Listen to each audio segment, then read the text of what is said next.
예, 오늘 저는 영혼의 치료자라는 제목으로 말씀을 잠깐 나누겠습니다. 여러분 가정예배 자료집에도 인용이 되어 있지만은 최근에 영국 BBC 방송에서 다큐멘터리 하나를 제작했는데요. 그 제목은 행복이라는 그런 제목의 다큐멘터리입니다. 영국에 슬라우라는 그런 마을이 있는데 그 마을의 주민들을 대상으로 이 행복 지수에 대해서 조사를 한 것입니다. 그것을 바탕으로 해서 이제 어떤 행복에 대한 그런 다큐를 제작을 했는데요. 이제 거기에 보게 되면 참 흥미로운 내용들이 참 많이 있었습니다. 그 중에 하나가 이 과거에, 그러니까 세계 제1차, 2차 세계대전, 그리고 우리 대한민국 같은 경우에는 6.25의 전쟁이 있었고, 그리고 굉장히 정말 가난하게 살았잖아요. 그런데 그러한 시대에, 그러니까 우리 할아버지 할머니가 살았던 시대보다 지금 우리의 시대는 굉장히 부유하고, 그리고 또 굉장히 안정적인 그러한 시대를 살고 있다는 것입니다. 뭐 정도의 차이는 있겠지만 대체적으로 그래요. 우리 대한민국만 해도 우리 할아버지 할머니의 시대보다 잘 살지 않습니까? 그건 분명한 사실이에요. 그런데 흥미로운 것은 행복 지수라는 거 있잖아요. 행복하다, 자신이 행복하다고 느끼는 그 지수, 그걸 행복 지수라고 그러는데 그 행복 지수는 그때나 지금이나 나아진 게 없어요. 오히려 퇴보하고 있다라고 하는 것이 이 BBC 방송의 다큐를 제작한 사람들의 그 조사의 결과입니다. 실제로 이 직업 만족도라는 게 있습니다. 행복에 있어서 직업 만족도라는 게 중요하잖아요. 근데 이 직업 만족도가 그때나 지금이나 나아진 게 없다는 겁니다. 삶이 윤택해졌으면 나아져야 되잖아요. 근데 그렇지 않다는 거예요. 오히려 직업 만족도가 점점 낮아지고 있다라고 하는 것이죠. 그리고 이 특별히 남성의 자살률이 그때에 비교해서 굉장히 많이 지금 높다는 겁니다. 당시에는 전쟁 때문에 남성들이 많이 죽었는데 이제는 자살로 인해서 생을 마감하는 남성들이 많다는 것입니다. 참 안타까운 것이죠. 그리고 대체적으로 현대인들의 특징이 뭐냐면 굉장히 까칠하다는 겁니다. 그러니까 환경은 많이 좋아졌는데 정서적으로는 그렇지 않다는 거예요. 그러니까 정신적인 스트레스에 사람들이 많이 시달리고 있다는 겁니다. 그래서 요즘 과거에는 별로 찾지 않았던 심리치료사들, 그러니까 상담하는 분들이죠. 이런 심리치료사나 상담자를 찾는 사람들이 굉장히 많아졌다는 것이고요. 그리고 이 항우울제, 그러니까 항우울증 증상에 먹는 약이죠. 항우울제를 먹는 사람이 굉장히 많아졌다는 거죠. 참 이게 안타깝지만 인정할 수밖에 없는 우리 현실입니다. 이게 무엇을 우리에게 보여줄까요? 이것은 여러분 기독교 단체에서 통계낸 것이 아닙니다. 영국 BBC 방송국에서 통계를 낸 것이죠.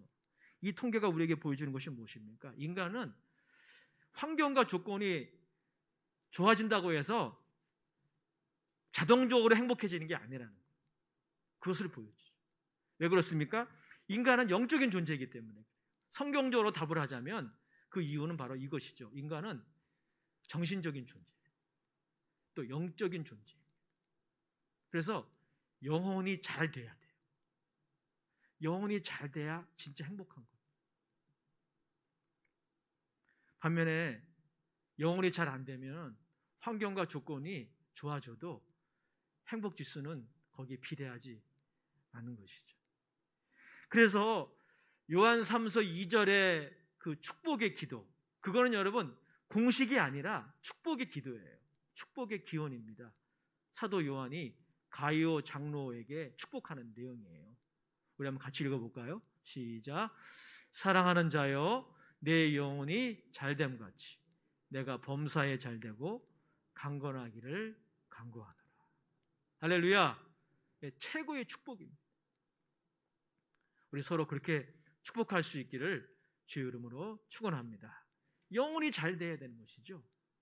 영혼이 잘 되면 자동적으로 범사에 잘 되고 자동적으로 강건하고, 이건 아니에요. 이건 공식이 아닙니다. 하지만 영혼이 잘 될 때 거기에 진정한 행복이 있고 여러 가지 그런 고난과 역경을 이길 수 있는 그런 내적인 힘이 생기는 것이죠. 그러면 여러분, 영혼이 잘 되려면 무엇이 필요할까요? 영혼의 병이 치료받아요. 혹 있을 수 있는 영혼의 병이 있습니다. 그 영혼의 병이 치료받아야 합니다. 여러분 중에는 영혼의 병이 무엇인가, 영혼의 병이 도대체 무엇이냐라고 하는 그런 질문을 가질 수 있습니다. 오늘 우리는 본문을 통해서 영혼의 병이 생기게 되면 나타나는 두 가지 증상을 발견하는데, 이 증상에 대해서 들으시면 아마 여러분들이 동의하실지 모르겠어요. 오늘 본문 5절에 보면 우리의 영혼의 병이 생겼을 때, 우리의 영혼이 잘 안 되고 있을 때 나타나는 두 가지 증상이 있습니다. 보통 사람이 병에 걸리면 증상이라는 게 있잖아요. 영혼의 병도 마찬가지입니다. 그리고 5절 말씀 같이 읽겠습니다. 이사야서 53장 5절이에요. 시작. 그가 찔림은 우리의 허물 때문이요 그가 상함은 우리의 죄악 때문이라. 그가 징계를 받음으로 우리는 평화를 누리고 그가 채찍에 맞음으로 우리는 나음을 받았도다. 아멘. 오늘 본문에 보면 허물이라는 단어가 나오는데요. 이 허물은 무엇일까요? 허물은 보통 우리가 생각하기를 어쩌다 우리가 하게 되는 실수, 애교로 봐줄 수 있는 그런 실수들을 우리는 허물이라 이렇게 생각을 합니다. 그러나 이 허물이라는 이 히브리어 단어가 이 페샤라는 단어인데요. 이 단어는 그런 연약함으로 말미암아 우리가 범하게 되는 실수를 말하는 것이 아니라 어떤 성향을 말합니다. 성향. 더 구체적으로 표현하면은 하나님을 거역하는, 하나님을 반역하는 그런 성향, 그것을 말하는 것이 이 페샤라는 단어의 용법입니다. 하나님을 사랑하지 않을 뿐 아니라 하나님을 연고 없이 미워해요. 도대체 참 불가해한 일이죠. 왜 그런 성향이 생겼는지 모르겠지만 인간의 영혼에 그런 성향이 생긴 거예요. 병들어 있다는 겁니다. 하나님을 연고 없이 미워하고 하나님을 적대하고, 그리고 심지어 하나님이 없다라고 하나님의 존재를 부정하고, 그리고 하나님을 믿는 사람들을 핍박하는, 하나님이 원하시는 방향과 반대 방향으로 항상 가고 싶은 거예요. 청개구리 아시죠? 네. 청개구리 정신같이 이 하나님을 거역하고 이 대적하는 그런 성향, 이게 바로 이 허물이라는 이 페샤라는 단어의 의미예요. 이것이 첫 번째 증상입니다. 우리 영혼의 병이 생기게 되면은 이런 증상이 생기는 거예요. 하나님을 대적하고 거역하는 성향이 우리 안에 고착화돼요. 그래서 이제는 우리가 그걸 스스로 바꿀 수가 없어요. 이게 바로 인간의 영혼의 병의 첫 번째 증상이에요. 굉장히 무서운 거예요, 여러분. 두 번째, 영혼의 병이 생기게 되면 나타나는 증상이 있는데요. 그것은 바로 죄악. 이게 등장합니다. 오늘 본문 5절에 보면 우리의 죄악 때문이라 나와 있는데, 이 죄악, 여러분 죄악이라는 단어를 들으면 어떤 생각을 합니까? 어떤 행위들을 여러분 생각하죠. 물론 죄는 행위입니다. 어떤 잘못된 행위예요. 그런데 행위는 사실은 열매예요, 열매. 우리는 죄의 본질을 봐야 돼요. 죄악의 본질을 봐야 돼요. 그래서 실제로 이 죄악이라는 단어가 히브리 말로 아온이라는 이 단어인데요. 이 단어는 어떤 행위들을 말하는 것이 아니라 어그러지고 삐뚤어진 성향, 본성. 뭔가 그 마음이 삐뚤어져 있는 거예요. 하나님을 향하여. 그리고 어그러져 있는 거예요. 하나님이 무슨 말씀을 하셔도 그 말씀을 편견 없이 들어야 하는데 그걸 듣지 못하게 방해하는 그런 어그러지고 삐뚤어진 마음의 태도, 하나님을 향한 마음의 태도, 또 이것이 더 나아가면 사람을 향한 마음의 태도로 이게 이어지게 되는데 이게 죄악입니다. 그것이 바로 여러 가지 종류의 그런 죄악의 행위의 본질인 거죠. 뿌리에 해당되는 것입니다. 이렇게 여러분 삐뚤어진 마음의 태도가 어디로 향하게 됩니까? 삐뚤어진 마음의 태도의 그 치우친 방향이 어디냐면 바로 자기 자신. 참 이게 놀라운 거예요, 인간이. 6절에 보면 이렇게 기록하고 있어요. 6절 같이 보겠습니다. 시작. 우리는 다 양 같아서 그릇 행하여 각기 제 길로 갔건. 각기 제 길로 갔다 라고 말씀하고 있어요.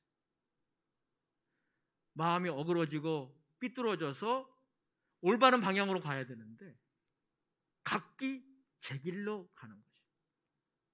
즉 자기 중심적인 그런 성향과 본성, 이것이 바로 죄악이에요. 그래서 종교개혁자 마틴 루터는 죄성을 이렇게 정의했어요. 제가 한번 주일 예배 때도 말씀을 드린 적이 있습니다. 죄성이란 simple nature, 죄성이란 무엇인가? 그것은 자기에게로 굽어지는 성향, 아주 고집스럽게 자기에게로 굽어지는 성향. 그래서 자기를 주장하고 자기를 의지하며 하나님 없이 살아가는 이런 자기 중심성, 이거를 좀 더 쉽게 얘기하면 이기주의죠. 아주 고집스러운 이기주의, 각기 제 길로 가는 이 성향, 이게 죄악입니다. 이것이 바로 여러분 영혼의 병이 우리에게 있게 되면 생기게 되는 증상이에요. 누구나 예외 없이 이스라엘 백성들이나 저나 여러분들이나 마찬가지입니다. 그러니 우리는 이 두 가지 증상을 통해서 영혼의 병이 무엇인지를 정의할 수 있습니다. 영혼의 병이란 무엇입니까? 하나님을 사랑하지 않는 것. 하나님을 사랑하지 않는 것. 여러분 중에 저에게 그런 질문을 하실지 몰라요. 목사님, 하나님을 사랑하지 않는 게 뭐 그렇게 대단한 병입니까? 그럴 수도 있잖아요. 라고 아마 저에게 반문하신 분도 계실지 몰라요. 그러나 그것은 굉장히 심각한 거예요. 여러분, 왜냐하면요, 인간은 굉장히 대단하고 굉장히 존귀한 존재입니다. 하나님의 형상과 모양대로 창조된 존재예요. 그래서 인간이 하나님과 닮은 게 한 가지 있는데 뭐냐면요, 사랑합니다. 사랑. 하나님이 사랑이시잖아요. 근데 왜 하나님을 사랑하는 것이 문제가 될까? 왜 이게 영혼의 병일까요? 인간은 하나님을 사랑하지 않으면 그것으로 끝나지 않아요. 왜? 인간은 사랑하는 존재이기 때문에. 하나님 외에 하나님보다 다른 것들을 사랑하게 되어 있어요. 그런데 참 놀라운 거는 하나님을 사랑하지 않고 하나님 외에 다른 것들을 사랑하고 그보다 하나님보다 그것들을 더 사랑하잖아요. 그 사랑이 병적인 사랑이 돼요. 그리고 그것이 우리에게 고통을 가지고. 여러분, 이것은 저의 진단이 아니고 성경의 진단이에요. 디모데후서 3장 1절 이하를 한번 확인해 보겠습니다. 사도 바울이 말세에 영혼의 고통이 다가올 시대가 있다는 것. 환경과 조건은 좋아지겠지만 인간의 행복 지수가 떨어질 수밖에 없는 이유가 여기에 있지 않겠습니까? 오늘 3장 1절 3절까지 말씀 같이 한번 읽어보겠습니다. 시작. 너는 이것을 알라. 말세에 고통하는 때가 이르러 사람들이 자기를 사랑하며 돈을 사랑하며. 여러분 여기서 잠깐 멈출까요? 우리가 하나님을 사랑하지 않으면 그걸로 끝나는 게 아닙니다. 우리는 자기를 사랑하기 시작하고, 자기를 병적으로, 여러분 사실 자기를 사랑하는 게 그게 뭐가 잘못된 것입니다. 근데 문제는 자기 중심적으로 자기를 사랑하는 거, 그거는 병적인 거예요. 그런데 우리 하나님을 사랑하지 않으면 우리의 사랑이 이렇게 왜곡돼요. 돈을 사랑하면, 여러분 돈이 얼마나 중요합니까? 필요한 것 아니겠어요? 그런데 하나님을 사랑하지 않으면 돈의 노예가 되는, 부의 노예가 되는. 계속 읽어보겠습니다. 교만하며부터 읽겠습니다. 교만하며, 시작. 교만하며 비방하며 부모를 거역하며 감사하지 아니하며 거룩하지 아니하며 무정하며 원통함을 풀지 아니하며 모함하며 절제하지 못하며 사나우며 선한 것을 좋아하지 아니하며 배신하며 조급하며 자만하며 쾌락을 사랑하기를 하나님 사랑하는 것보다 더하며. 잘못된 사랑이 우리에게 고통을 가져오는 거예요. 우리는 경험하지 않았습니까? 사랑이 우리를 행복하게 해야 되는데 어떠한 사랑은 우리를 고통스럽게 하고 서로 배신하게 하고 서로를 비방하게 하고 공동체에 분열을 가져오고 상처를 가져오고 온갖 종류의 정신적인 스트레스를 가져오지 않습니까? 그러니 여러분 이게 간단한 문제가 아니에요. 하나님을 사랑하지 않는 것 정말 심각한 문제입니다. 에레미야 2장 13절에 보면 이렇게 기록하고 있어요. 한번 같이 확인해 보도록 하겠습니다. 에레미야서 2장 13절 같이 있습니다. 시작. 내 백성이 두 가지 악을 행하였나니 곧 그들이 생수에 근원되는 나를 버린 것과 스스로 웅덩이를 판 것인데 그것은 그 물을 가두지 못할 터진 웅덩이들입니다. 에레미야 선지자가 악의 본질을 무엇이라 정의하고 있습니까? 그냥 어떤 행위들, 그건 그냥 악의 열매들이, 그 악의 본질이 있다는 겁니다. 그게 뭐냐면 그게 영혼의 병이에요. 그게 뭐냐면 생수의 근원 되신 하나님을 버린 것이라는 거예요.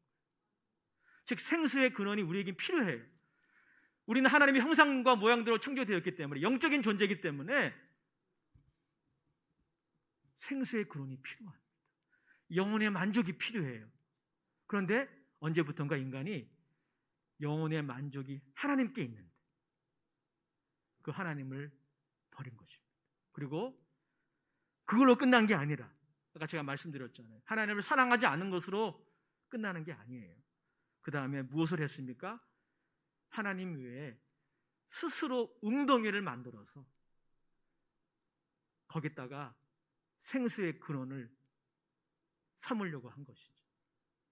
스스로 판 웅덩이, 어떤 사람은 부를 자신의 웅덩이로 삼고 어떤 사람은 명성과 명예를 웅덩이로 삼고 어떤 사람은 쾌락을, 어떤 사람들은 성취와 성공을, 그런 것들이 우리 인생에 필요하지만 그것들은 특징이 뭡니까? 물을 저축치 못해요. 믿으시기 바랍니다. 그래서 스스로 판 웅덩이라 이렇게 말합니다. 그게 우리 인생에 필요하지만 인간의 영적인 존재, 생수의 근원은 하나님이십니다. 그런데 하나님을 사랑하지 않으면 그것으로 끝나는 것이 아니라 다른 것들을 하나님보다 더 사랑하게 되고, 그리고 그것을 집착하게 되고, 거기에서 온갖 종류의 우상 숭배와 그리고 중독과 이런 것들이 생겨나는 건 아니겠습니까? 그게 우리의 영혼에 고통을 주는 거예요. 안타까운 것은 이 고착화된 이 영혼의 병의 증상, 하나님을 사랑하지 않을 뿐 아니라 하나님을 대적하는 이 성향, 그리고 왜곡되고 삐뚤어진 이 본성이 인간의 영혼에 너무 고착화돼서 이제는 그것을 스스로 치유하지 못하는 존재가 바로 우리예요. 그게 바로 우리 인간입니다. 그래서 여러분, 하나님의 아들이 이 땅에 오셔야만 했습니다. 예수님이 이 땅에 오셔야만 했습니다. 하나님의 아들이 우리를 위하여 고난을 당하셔야만 했어요. 하나님의 아들이 고난을 당해야만 해결될 문제라면 심각한 문제. 하나님을 사랑하지 않는 건 간단한 문제가 아닙니다. 심각한 문제. 그게 불행이에요. 그 문제, 하나님을 사랑하지 않는, 하나님을 알아도 하나님을 영원롭게도 하지 아니하고 감사치도 않는 이 왜곡되고 삐뚤어진 이 본성과 이 성향, 이것이 너무 심각하기 때문에 하나님의 아들이 오신 거예요. 예수님이 이 땅에 오신 겁니다. 참 감사한 것은 우리가 해결할 수 없는 이 문제를, 이 질병을 하나님이 해결하셨다는 것입니다. 하나님이 아들 예수 그리스도를 통해서 치유하셨다는 것입니다. 우리 그 내용을 같이 읽어보겠습니다. 이사야서 53장 4절에서 6절까지 너무나 잘 알려진 구절이기도 한데요. 우리 같이 읽어보겠습니다. 시작. 그는 실로 우리의 질고를 지고 우리의 슬픔을 당하였거늘 우리는 생각하기를 그는 징벌을 받아 하나님께 맞으며 고난을 당한다 하였노라. 그가 찔림은 우리의 허물 때문이요 그가 상함은 우리의 죄악 때문이라. 그가 징계를 받음으로 우리는 평화를 누리고 그가 채찍에 맞음으로 우리는 나음을 받았도다. 우리는 다 양 같아서 그릇 행하여 각기 제 길로 갔거늘 여호와께서는 우리 모두의 죄악을 그에게 담당시키셨도다. 아멘. 복음 중에 복음. 하나님의 아들이 이 땅에 오셔서 질고를 지시고 슬픔을 당하셨다 말씀하고 있습니다. 그는 정말 사람들이 머리를 흔들 정도로, 사람들이 그를 피할 정도로 그러한 심한 고난과 그러한 슬픔을 하나님의 아들은 경험하셨습니다. 그런데 여러분 오늘 성경에 보게 되니까 하나님의 아들이 그것을 경험하신 이유가 무엇입니까? 자신의 허물이나 죄악 때문이 아니라 우리의 허물과 죄악을 대속하시기 위해서 고난당하신 것이다. 우리의 허물과 죄악을 대속하시기 위해서 하나님의 아들이 죽으신 것이다 말씀하고 있습니다. 그가 찔림은 우리의 허물 때문이요 그가 사함은 우리의 죄악 때문이라. 그가 징계를 받음으로 우리는 평화를 누리고 그가 채찍에 맞음으로 우리는 나음을 받았다. 하나님의 아들이 고난당하심으로 말미암아 이룬 것이 무엇입니까? 하나님과 우리 사이에 샬롬, 평화가 이루어진 것입니다. 하나님이 죄인하고 화해를 하신 거예요. 결코 있을 수 없는 일이 이루어진 거죠. 또는 하나님의 아들이 고난당하심으로 말미암아 그가 채찍에 맞으심으로 말미암아 우리가 나음을 받았습니다. 우리의 영혼의 병으로 말미암아 생긴 그 증상들, 하나님을 향한 그 대적하는 그 성향, 삐뚤어진 그 본성이 하나님의 아들 예수 그리스도의 고난으로 치유될 수 있다는 것입니다.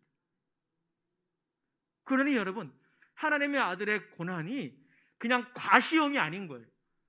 하나님의 아들의 고난을 통해서, 그리고 그의 죽음을 통해서 우리가 치료받을 수 있게 된 것입니다.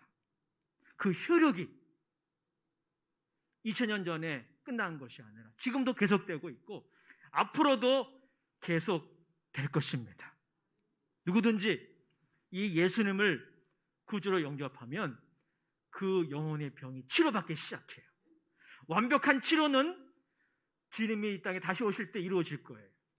그런데 예수님을 구주로 영접한 사람들은 영혼이 잘 되기 시작해요. 할렐루야. 고린도후서 5장 19절에 이렇게 말씀하고 있습니다. 고린도후서 5장 19절 같이 읽어보겠습니다. 시작. 또 하나님께서 그리스도 안에 계시사 세상을 자기와 화목하게 하시고 그들의 죄를 그들에게 돌리지 아니하시고 화목하게 하는 말씀을 우리에게 부탁하셨습니다. 우리의 허물과 죄악을, 그리고 그 죄악의 죄책, 형벌과 저주를 아들에게 돌리신 거예요. 그러므로 말미암아 하나님과 우리 사이에 무엇이 이루어졌습니까? 화해가 이루어진 것입니다. 베드로전서 2장 24절 25절은 더 결정적으로 우리에게 말씀하고 있어요. 같이 보겠습니다. 시작. 친히 나무에 달려 그 몸으로 우리 죄를 담당하셨으니 이는 우리로 죄에 대하여 죽고 의에 대하여 살게 하려 하십니다. 그가 채찍에 맞음으로 너희는 나음을 얻었나니 너희가 전에는 양과 같이 길을 잃었더니 이제는 너희의 영혼의 목자와 감독 되신 이에게로 돌아왔느니라. 할렐루야. 예수님이 자신의 몸으로 우리의 죄를 다 담당하셨어요. 그래서 이제 우리가 예수를 구주로 영접하게 되면 우리는 어떤 은혜를 받게 됩니까? 죄사함의 은혜를 받게 됩니다. 동시에 우리가 예수님과 함께 죽게 돼요. 즉 우리가 전에는 우리의 영혼의 그 병의 증상, 그 왜곡되고 삐뚤어진 그 성향, 그리고 하나님을 대적하고 하나님 없이 살아가려고 하는 그 본성들의 종이었어요. 종. 그런데 우리가 해방되었습니다. 왜? 우리는 예수님과 함께 죽었기 때문에. 죄에 대하여 죽고 의에 대하여 살게 되었어요. 도대체 이 일을 누가 할 수 있습니까? 그 어떤 심리치료사도 하지 못해요. 어떤 과학도 하지 못해요. 어떤 약도 하지 못합니다. 이 영혼의 병을 치료할 수 있는 분은 오직 예수 그리스도이십니다. 우리를 위하여 고난받으신 하나님의 아들, 하나님의 종이 그 일을 하신 것입니다. 그 일을 이루셨어요.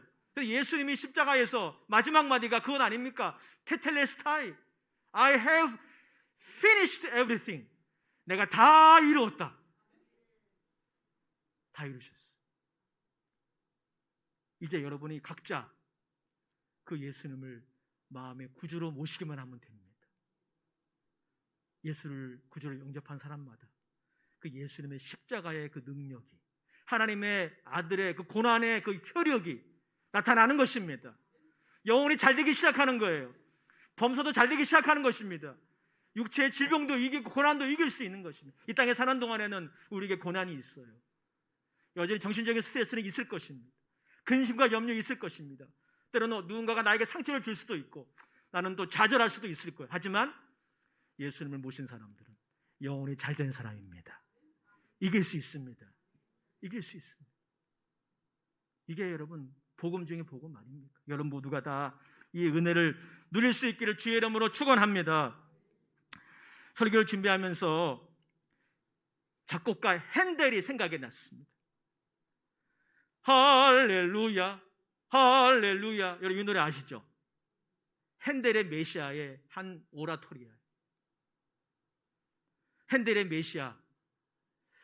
저희 교회도 성가대가 잘하고 계시지만 더 많이 부흥해가지고 이 메시아를 한번 부활절 때 부르면 참 좋지 않을까 이런 생각을 개인적으로 해보는데 제가 굉장히 좋아하는 그런 오라토리오, 그게 바로 메시아라는 곡인데요. 이 핸델에 대해서 좀 얘기를 하고 설교를 마칠까 합니다. 핸델은 독일 출생이에요. 그는 모태신앙이었습니다. 기독교 가정에서 자랐습니다. 그래서 자연스럽게 신앙생활을 했습니다. 그런데 음악적으로 굉장히 재능이 탁월했어요. 어렸을 때부터. 그래서 그는 음악 교육을 받고 영국 런던으로 건너가서 거기에서 음악인으로서 이제 경력을 쌓아가는데요. 그가 작곡했던 곡들이 사람들에게 너무 인기가 있는 거예요. 그래서 막 돈방석에 앉아서 돈방석. 그래서 인기와 또 부를 약간 일타이피죠. 다 얻을 수 있었어요. 그런데 그가 그만 그 축복에 취한 나머지 하나님을 멀리했어요. 자기 중심적으로 살기 시작했어요. 그의 영혼에 병이 생긴 거죠. 그런데 그것을 자신이 깨닫지도 못했습니다. 그는 자신이 이룬 그런 명성과 또 부를 바탕으로 자체적으로 오페라 극단을 만들었습니다. 이 사람은 또 굉장히 이 돈을 버는 이 경영의 마인드가 굉장히 또 탁월했다고 합니다. 그래서 이 오페라를 만들어서 이제 돈을 더 벌려고 그렇게 했던 것이죠. 그런데 영국 런던에 경제적인 공황이 다가왔어요. 그 공황에 핸델의 오페라 극단도 예외가 아니었습니다. 결국 오페라 극단은 부도가 나버렸어요. 하루아침에 그는 알거지가 돼버렸어요. 파산했습니다. 근데 그 정신적인 스트레스가 얼마나 심했겠어요. 그죠? 사업이 하루아침에 망했으니까 그의 명성도 추락하고 그의 부도 다 날아가 버렸어요. 이 부가 날아가는 것도 힘들지만요, 명성이 추락하는 거 이거 참 견디기 힘든 거예요. 요즘 연예인들이 그것 때문에 굉장히 힘들어하잖아요. 그래서 막 협박에 어떤 공갈에 막 견디지 못해가지고 엉뚱한 행동을 하고 막 이렇게 하잖아요. 자신의 명성이 추락하는 것 참 고통스러운 일이에요. 근데 핸델이 그것도 경험했어요. 게다가 기록에 의하면 핸델이 중풍이 온 거예요. 중풍 아시죠? 뇌경색 때문에 뇌가 갑자기 문제가 생겨가지고 중풍을 맞은 겁니다. 그러니 여러분 50대에 그래도 젊은 나이에 중풍을 맞았으니 얼마나 여러분 고통스러워요. 결국 영국 런던에 더 이상 있지 못하고 자신의 고향으로 돌아와서 이제 요양을 하다가 시리에 빠져 있는데 성경을 읽기 시작했어요. 할렐루야. 그게 회복의 시작이에요. 그가 성경을 읽다가 구약 성경을 쭉 읽다가 처음에는 재미없었겠죠. 창세기, 출애굽기, 레위기 재미없잖아요. 별로. 근데 이사야서를 읽다가 53장에 그의 눈이 꽂힌 거예요. 그 이사야서 53장 우리가 읽은 4절에서 6절까지 말씀을 읽고 그가 다시 예수님을 만났어요. 예수님이 자신을 위해서 고난당하시고 자신의 질고와 슬픔을 짊어지시고 자신을 위해서 죽으셨다는 것을 그가 다시 깨닫게 되었어요. 다시 예수님을 마음에 영접하게 되었어요. 그가 하나님을 향한 사랑을 다시 회복했습니다. 부보다 명성보다 더 하나님을 사랑하게 됐어요. 그리고 그가 그때 하나님의 은혜에 감사해서 작곡한 것이 바로 핸델의 메시아예요. 기록에 보면 그가 메시아라는 그 장엄한 그 긴 곡을 불과 24일 만에 작곡합니다. 24일 만에. 기적이죠. 그리고 영국의 대형 박물관에 가면 핸델의 그 메시아의 초본, 그가 처음 작곡했던 그 종이 그대로 있다고 합니다. 거기에 보면 그가 그렇게 많이 눈물을 흘렸대요. 특히 예수님의 고난을 기념하는 그런 노래를 작곡할 때는 울면서 작곡을 한 것입니다. 비록 눈에서는 눈물이 나왔지만 그의 영혼의 병이 치료받은 것입니다. 저희 여러분들에게도 그런 은혜를 하나님이 주십니다. 여러분 모두가 받으시기 바랍니다. 여러분 이것이 바로 오늘 영혼의 위안을 찾지 못하는 인생들에게 꼭 필요한 약이에요. 예수 그리스도. 그분이 우리의 영혼의 치료자이십니다. 결론입니다. 여러분들 영혼의 고통을 받을 때, 정신적인 스트레스를 받을 때 영혼의 위안을 위해서 어디를 가십니까? 어떤 사람은 영혼의 위안을 받기 위해서 자신이 좋아하는 가수들의 노래를 듣거나 그런 영화를 감상하거나, 어떤 분들은 스포츠를 좋아하셔서 운동을 하거나 그런 운동 경기를 관람하고 어떤 사람 맛있는 음식을 먹으면서 교제할 때 그 모든 것들이 다 영혼의 유한이 될 수 있습니다. 그러나 여러분의 영혼의 병을 근본적으로 치료하고 여러분의 영혼의 고통을 치유하고 여러분들 자유케 하는 영혼의 위안은 어디에 있습니까? 역설적으로 골고다에 있는 거예요. 골고다에 저와 여러분들을 위하여 고난당하신 그 십자가에 여러분의 영혼의 위안이 있는 것입니다. 하나님의 아들이 채찍에 맞으시고 그리고 하나님의 아들이 사람들에게 멸시와 천대를 받으시고 하나님의 아들이 그 손발이 뒤틀려서 피를 뚝뚝 흘리는 그 골고다 십자가에 그리고 하나님께 저주를 받아 버림받아요. 바깥 어두움에 버림받은 장소 골고다 언덕 그리스도의 십자가 거기에 여러분들의 영혼의 진정한 위안이 있습니다. 이 종료 주일에 그리고 고난 주간에 여러분의 영혼의 고통을 치유하고 여러분들 모든 영혼의 병으로부터 자유케 하는 예수 그리스도의 고난과 십자가를 바라보시기 바랍니다. 다시 그분을 만나시기 바랍니다. 그분을 통하여 다시 여러분의 영혼이 잘 되시기 바랍니다. 우리 옆 사람하고 인사해요. 영혼이 잘 되시기 바랍니다. 한 번 더 인사합시다. 범사에 잘 되고 강건하시기 바랍니다. 그 길이 어디에 있을까요? 골고다에 있는 것. 십자가 위에 고난당하신 하나님의 아들에게 있는 것입니다. 기도하겠습니다. 하나님, 오늘 종료주일을 맞이하여 예배하는 하나님의 백성들을 축복해 주셔서 저들 우리의 영혼의 병의 치료자이신 예수 그리스도를 그분의 고난과 십자가의 죽음을 통해 다시 만나는 그러한 은혜가 있게 하여 주시옵소서. 예수님의 이름으로 축복하며 기도드립니다. 아멘. 우리 시간의 찬송가